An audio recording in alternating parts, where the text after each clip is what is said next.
I am the vine, you are the branches, says the Lord.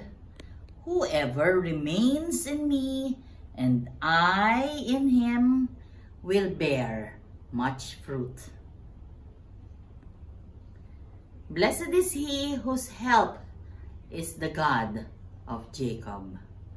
Blessed Thursday, everyone. We praise and thank you, dear God, for another day of life. We praise and thank you for the gift of love, the gift of family, of community, of belongingness, and the gift of today.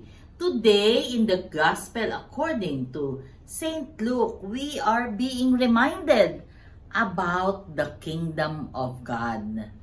Dito, tinatanong, sinasabi ng Panginoong Diyos, what is or where is the kingdom of God? The kingdom of God is right here, right now. Sa totoong buhay, hindi yan napakalayo. Yung Diyos, hindi malayong Diyos.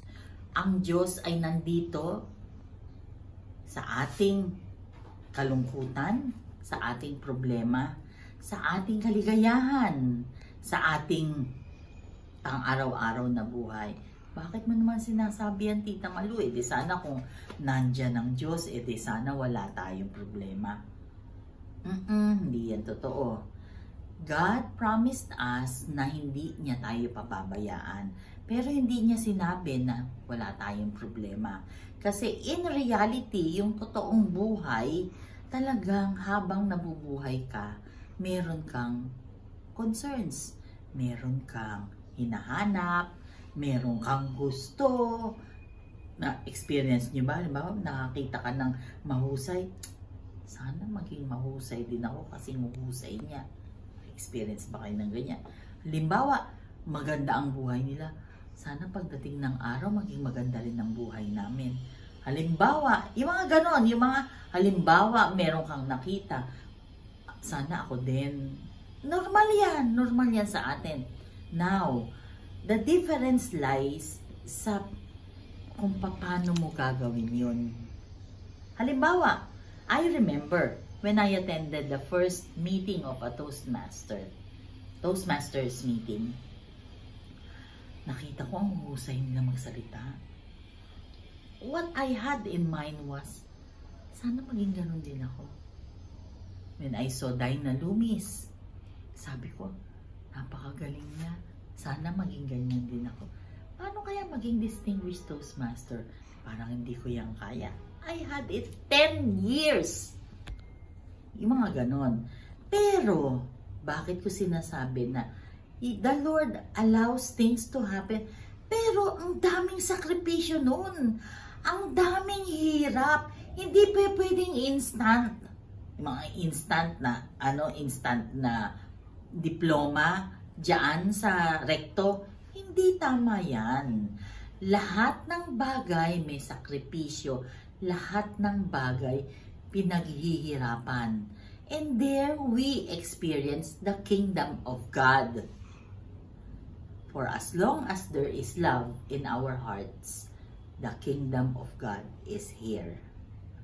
Huwag na tayong tumingin sa malayo because kahit na merong sakit, ito, ang tagal na nito, 8 months itong masakit. Nakikita nyo ba yung maga? Ang sakit nito. Lagi ko na nasasabi, ang sakit. But, alam ko that the kingdom of God is here. Nandito.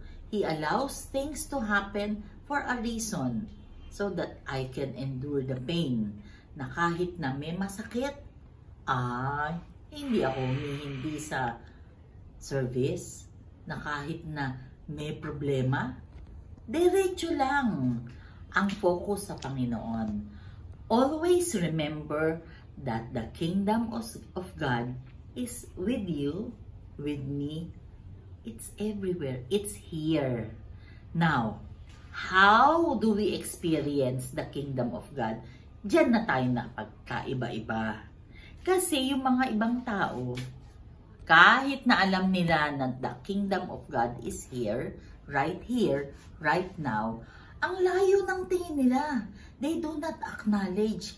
Katulad na lagi natin sinasabi sa mag-asawa, araw-araw niyong piliin yung asawa ninyo. Dapat tayo din, araw-araw nating hilingin sa Diyos na, Lord, please allow me to see you. Please allow me to see you in the streets, in the traffic. Lord God, please allow me to see you dito sa mga street sweeper, dito sa janitor namin, dito sa security guard. Lord God, please allow me to see you dito sa asawa kong nakakainis, sa asawa kong malakas maghilik, o sa anak ko na pasaway. Lord, please allow me to see you dito sa boss ko na kontrapelo, o allow me to see you dito sa ka-office mate ko na hindi ko maintindihan kung bakit ganito siya. Lord, please allow me to see you in every single day. Because I know that the kingdom of God is here, right now.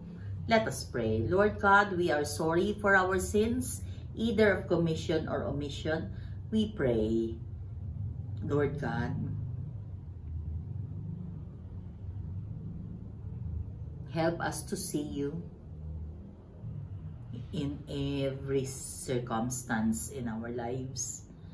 Please be with us always and in all ways, and allow your presence in our lives to manifest. Panginoon, stay with us, for without you we are nothing. Please take over, dear God. Tomorrow we will be having our meeting sa barangay. Di po namin alam kung anong mangyayari. Ang sitwasyon po namin dito sa Aguado ay depressing, alarming, nakakapanghina. But because we believe that you are in control, we'll surrender everything to you, dear God.